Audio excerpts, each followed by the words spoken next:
Is Wonderwall a good song? You probably have an opinion. I can't even mention it without hearing half a dozen takes from people who either love it or really, really hate it. But while working on this video, I spent more time than I'd like to admit thinking about that question, and the more I did, the less clear my answer became. I don't know how I feel about Wonderwall. On the one hand, it's a cultural punching bag, a meme of a song that's overplayed to the point of obnoxiousness. It's the go-to song for every guitarist who's only ever bothered to learn one song, and 30 years after its release, I'm still not sure what it's even supposed to be about. But on the other hand, it clearly resonated with a lot of people, right? You don't get over 2 billion streams on Spotify if no one likes your song. And that's not just an appeal to popularity. Wonderwall is a legitimate cultural phenomenon. Writing for Rolling Stone a couple years ago, David Brown described it as one of the last rock standards, a song everyone knows and hundreds of artists have taken out for a spin. And personally, despite what I said earlier, I do enjoy it. Maybe not for the reasons I'm supposed to, but I've never been one to let artistic intent stop me from finding my own meaning. So is it good?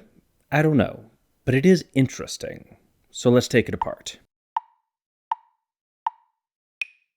Before we get into it, I live in Los Angeles, and the last few weeks here have been, rough. In case you don't know, earlier in the month we were hit with 2 simultaneous massive wildfires and a bunch of smaller ones that collectively burned like 40,000 acres and destroyed countless homes. I'm safe, don't worry about me, but the whole thing was horrific to live through, and efforts to help those displaced are still ongoing. I'm donating a portion of this video's ad revenue to support those relief efforts, and if you have the means, I'd like to ask you to consider joining me. I've put some links in the description. Now let's talk about Wonderwall. The song starts like this.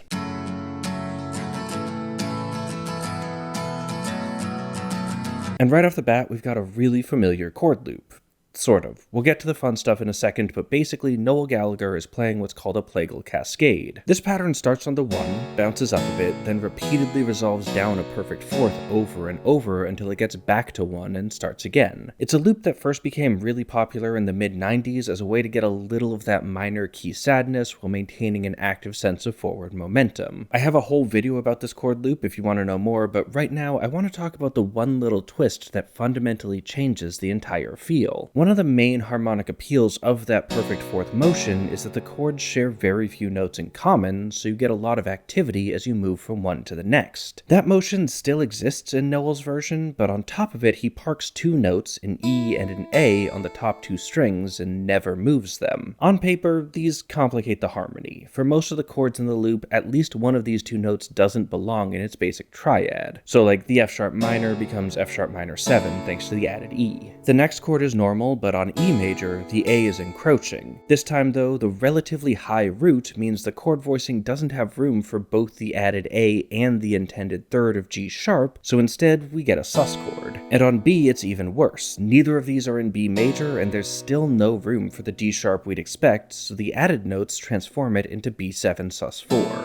That's one way to look at it, but this chord-by-chord approach is, I think, kinda missing the point. The point isn't what the drone forces each of these chords to be, the point is that there's a drone. Locking the 2 highest notes in the chord voicing in blatant disregard for the moving harmony gives a loop a pensive, withdrawn quality that implies a distorted sort of distance. I joked earlier that it's not clear what the song is about, but I honestly think that's part of the appeal. This sort of arranging makes it feel like we're watching the story unfold through a looking glass, seeing the general shape of it without picking out any of the details. It becomes, and I apologize in advance to the Gallagher brothers for using this particular adjective, but I think the best way to describe it is blurry. Those sustained notes also help disguise some of the subtle syncopation in Noel's playing. I notated all the chord changes as half notes because I'm lazy, but his strumming pattern is actually a little more complicated. In the first bar, the 2nd chord comes a 16th note late, and in the 2nd bar, it comes a 16th note early. This inconsistency isn't enough to really change the focus of the loop or anything, but it gives it a tiny little push-pull that makes the music feel anxious and urgent in a way that's hard to pin down. It's a lovely little detail, and I want to shout out the channel Justin Guitar for calling my attention to it. Anyway, Noel plays that loop on his own for a really long time. Like, maybe not prog rock long, but for a pop song, spending the first 22 seconds with just a solo acoustic guitar playing a 2-bar pattern over and over is unusual. It takes up almost 10% of the song's entire runtime, and it forces you to really engage with the nuances of the loop, feeling that wistfulness and tension built from the subtle interplay of notes and rhythms. I think this might be part of why Wonderwall has become such a quintessential guitar song. The drawn-out intro really celebrates the expressive potential of the instrument without doing anything fancy enough to challenge someone looking to reproduce it. Eventually, though, Noel is joined by his brother Liam. Today's gonna be the day that they're gonna throw it back to you. And the thing about Liam Gallagher is that he's a very distinctive singer. I'm not saying he's bad, I actually really like his voice, but you can always tell when it's Liam Gallagher singing. He combines this whiny, slightly nasal tone with a confident, sarcastic delivery that borders on condescending. Put simply, he sounds like he's annoyed that he has to be here in the first place. Which, yeah, I get how that could be grating to some people, and I think it's part of why this song is so contentious, but as always, I like to try to meet art where it's at, so I'm not really interested in whether Liam's voice is good. I just want to know what it brings to the song, and to my mind, what it brings is a sense of childishness. We often talk about musical choices that create a childlike sense of innocence and wonder, the sort of idealized image of children as little angels to be protected, but we've all met kids. Heck, we've all been them. Kids can be tiny little monsters, throwing tantrums and full-on meltdowns at the most minor, inscrutable annoyances, and that petulant demand for attention and immediate satisfaction is what Liam's tone communicates here, which is a bold choice for what is more or less a love song, implying a deeply immature relationship that does fit pretty well with the lyrics. Throughout the song, Liam makes demands of the person he's singing to while confessing his own inability to properly communicate his needs. That volatility also comes across in a really nice subtle way in the melody. For the first two lines of the verse, he's mostly sitting on B, the fourth of the key, alternating with a minor third, A. Today's gonna be the day that they're gonna throw it back to you. Like with Noel's drones, the B doesn't really fit in the first couple chords, so we get some tension there, but that's pretty normal in this sort of songwriting. What's more interesting to me are the decorations, specifically the upper ones. Right before he goes to the final A, he steps up to C sharp, the fifth. Back to you. It's a much more consonant note, and coupled with a long, stable A after, it gives the line a pretty solid conclusion. But it's not the only upper decoration. Right at the start, on the first note, he kinda smears upward, Today, giving us more or less a C natural, although he's often a little flat. This is the tritone of the key coming in right after Noel returns to the one chord, and if you listen to them together, today, you can hear the two brothers fighting with each other harmonically. I'm not going to use that to build any metaphors, but I want you to know that I could. The verse melody has an interesting structure, with two very similar lines to start and then a repeated tag that's different in a lot of ways. I don't believe that anybody feels the way I do about you now. The most obvious difference is range. The previous line spanned a major third, but this one runs up and down an octave. It's also a little longer, coming in at 9 beats as opposed to 6. But the most important change, I think, is that while the early lines start on the 8th note after the downbeat, Today is gonna be the day. The tag starts right on beat 1. I don't believe that anybody. That makes it feel like more of a definitive statement, something he's really sure about and needs you to hear him say. That's also driven home by the lyrics themselves. The rest of the lines are kinda obtuse and meandering in their imagery, but this line is crystal clear, and he repeats it verbatim at the end of every verse. From there, we get a couple more bars of Noel by himself, playing a slightly different set of chords. He keeps the same E and A drone on top, but underneath, instead of that plagal cascade, he does this.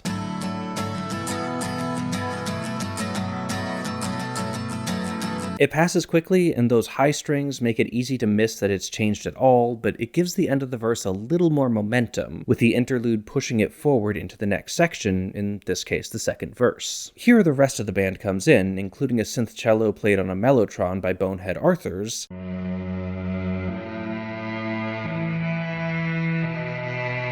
and a bass also played by Noel.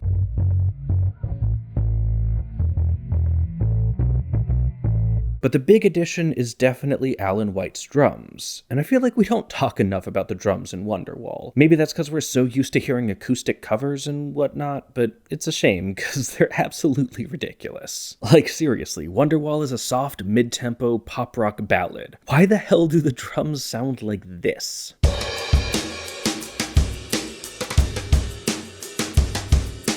It's like those memes of the drummer at the wrong gig. This feels like it'd be more at home in a James Brown tune than a 90s pop song. Which, to be fair, is partly because Britpop, while being classed as pop, drew a lot of inspiration from earlier British rock bands like Led Zeppelin and The Who, so their drum parts are often surprisingly elaborate. But even still, White's drumming on Wonderwall stands out. And they seem to know it will because they choose to highlight it by bringing it in at a really weird time. Bonehead's cello starts right at the start of the second verse, but White waits an extra bar, crashing in halfway through Liam's first phrase. Backbeat, the word is on the street that the fire in your heart is out. Interrupting him with a massive fill, then spending the rest of the song fighting him for attention with a constant, impatient barrage of percussion. And again, I think it's helpful as a listener to assume that jarring choices like this are actually good, and then ask why that might be true. Why would this be the right drum part for this song? And when I try to describe Wonderwall, the adjective I keep coming back to is petulant. It feels like a song that's demanding everything it wants right now. Is that what Oasis was going for? Probably not, but whatever. Art is what you take from it. And while the word petulant typically has a pretty negative connotation, I don't really mean it that way here. I think of it more like fantasizing about a world where that's just how things work. A world where somewhere out there you have a perfect partner, a soulmate if you will, who's gonna come along and save you from all your problems with no real effort on your part. And when you put it like that, yeah, who wouldn't want that to be real? And so Wonderwall dares to ask the question, what if it was? And also, what if the term for that person was, for some inexplicable reason, the title of an obscure 1968 psychedelic film scored by George Harrison? Two equally valid questions. Anyway, the pre-chorus features another major shift in orchestration. The second verse gave us a bit of a symphonic feel with the cello, which does continue through, but the vibe gets taken over by Noel's new electric guitar.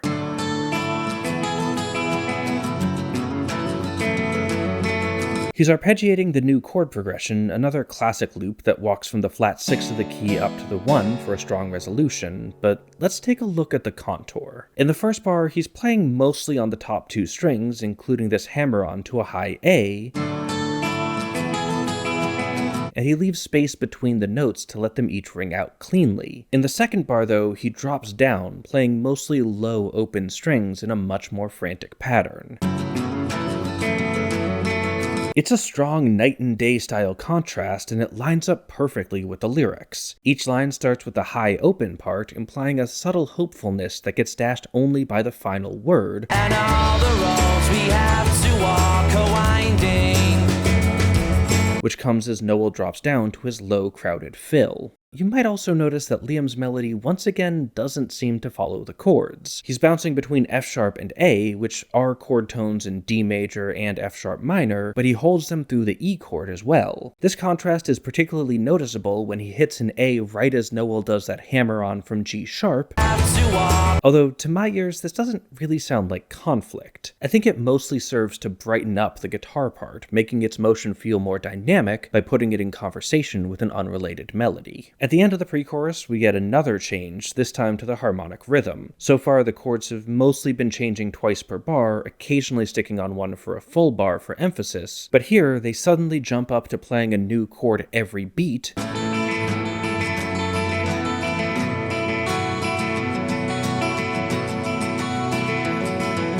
before settling into that B7 figure for 2 full bars to ramp into the chorus. Harmonic rhythm is, I think, a pretty underutilized way to control the song's energy. Once you have a pattern established, changing it in either direction becomes exciting. The quarter notes are a huge surprise, and then the 2-bar chord feels so interminably slow that by the time it releases into the chorus, I feel like I've been waiting for literal years. Again, perfect way to capture the feeling of wanting everything now. But I want to look at those fast chords again because something really interesting happens. Up to now, Liam's been ignoring the underlying harmony, but here he walks down with a bass. Like to say to you, but I don't know how. And since he's following the harmony, Noel stops. His electric guitar just does this 16th note arpeggio of an A major triad over and over,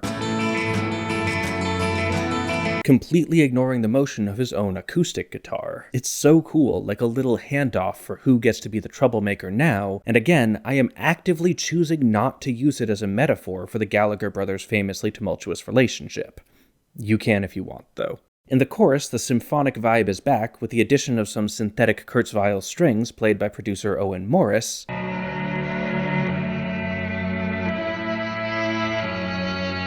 But let's talk chord loops. Up to now, we've seen some pretty standard ones, with the plagal cascade in the verse and the scalar walk-up in the pre-chorus, but this one is weird. As you probably know, I spend a lot of time thinking about chord loops, and I know of very few songs that do what Wonderwall is doing here. The chords are moving entirely in thirds.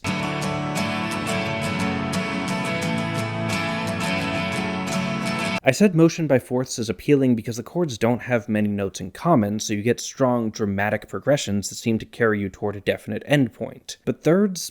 Chords a third apart are almost identical, so that movement is lackadaisical, which is a fun word that I kinda just wanted to find an excuse to say in a video. The notes barely move from one chord to the next, and one of those notes, A, doesn't move at all because it overlaps with every chord in the section. It's like the final form of those drones from earlier, warping the entire progression around the held note until all its motion has been squeezed out. The loop sounds flat, dull, and lifeless, and again, I think that's really cool. Because again, the song is about failing the test for delayed gratification. A world where you get everything you want exactly when you want it with no effort and no thought is boring. A million sci-fi stories have taught us that. So why should this one end differently? And this is probably another thing that makes people not like the song. It's a purposefully unsatisfying answer to a question you shouldn't be asking, and it's hard to convey that sort of existential boredom without making art that is itself boring, at least on the surface. And again, I have no reason to believe that this is what Noel Gallagher was trying to say with this piece, but when I consider all the excellently crafted motion and dynamics of the previous sections, it's hard not to read some level of intentionality here. This feels like it was meant to be an endpoint, and I don't think it was meant to be a particularly complete one. If that's what he wanted, there were dozens of more common, more popular loops he could have used here, but instead he chose this, and that choice made Wonderwall the song that it is. The meandering loop also makes it hard to pin down the key. The rest of the song was definitely in F-sharp minor, but I think it's fair to argue that this chorus has moved to the relative major, A. Like, the loop plays F-sharp minor twice, but they're in the weakest metric positions. They're the second and fourth chords, which typically serve as connectors, shuttling you back and forth between the more important chords on either side. They're basically stepping stones that carry you from D to A and back, and since the melody keeps resolving to A, because maybe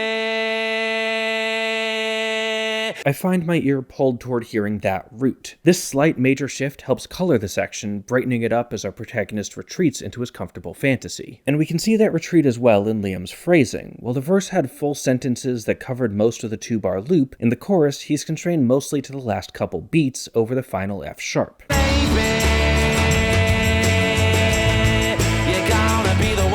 He sometimes bleeds out a little on either side, but these long-held notes take up most of the space, allowing the loop to play out without a lot of interference from Liam. This draws your attention to that A he's singing and how it fits comfortably into all three chords. The short bursts of lyrics also make him sound timid, like he's hiding behind his convictions. That means that when the chorus ends on this long-held F-sharp minor,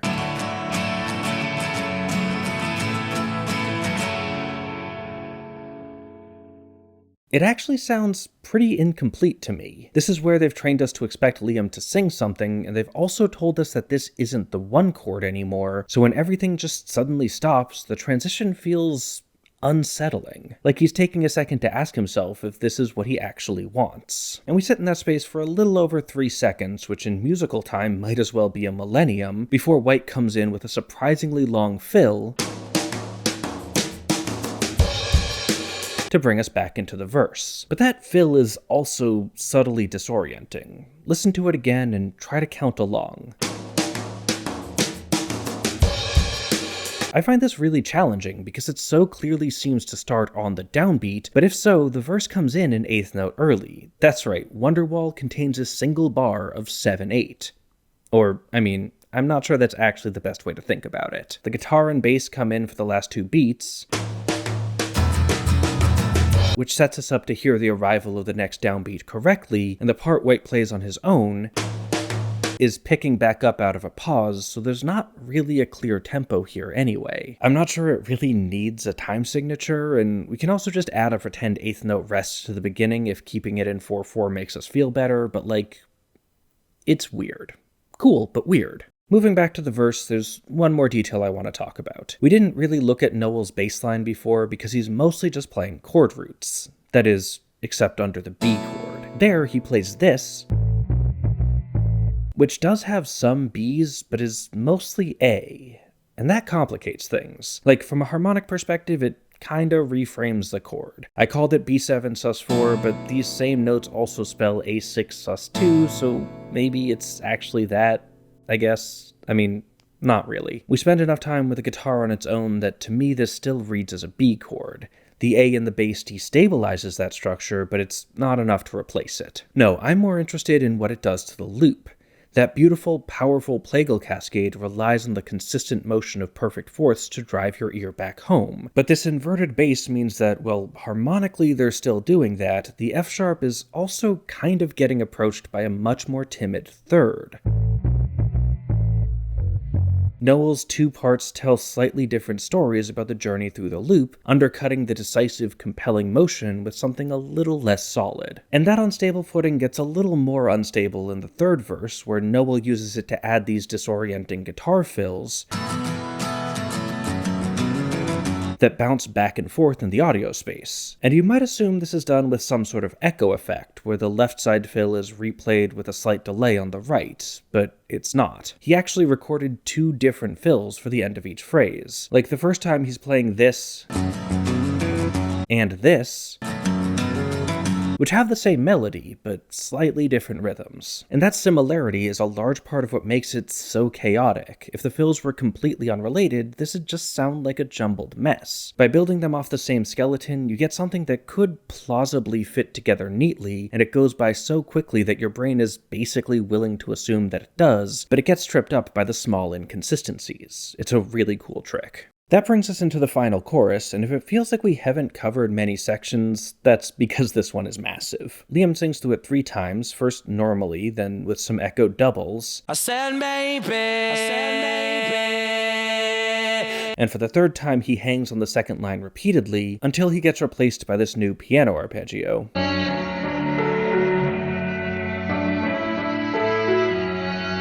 That goes until the song ends. The piano part does seem to point back toward F sharp as the root, but not strongly enough for my ears, so when the chorus loop once again ends on a hanging F sharp minor chord,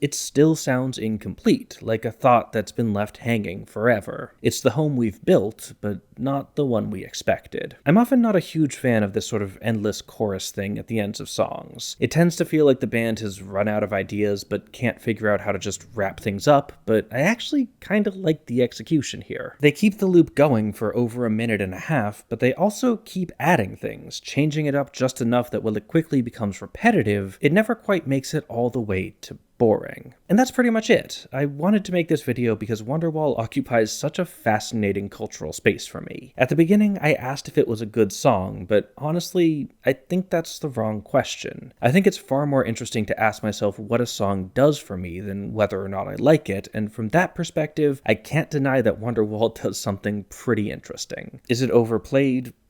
I don't know. Maybe. I don't really care though, because that just changes the cultural context of the work, which gives me new ways to find meaning in it. So yeah, I didn't really plan an ending for this, so I guess I'm done. Please, again, consider donating to help support those recovering from the LA fires, and I'll see you next time. And as always, thanks for watching. Thanks to our featured patrons, Susan Jones, Jill Sundgaard, Howard Levine, Warren Hewart, Damian Fuller-Sutherland, Neil Moore, Jeff, and Michael Mole. Check out the Patreon cut for a fuller outro, and as always, keep on rockin'.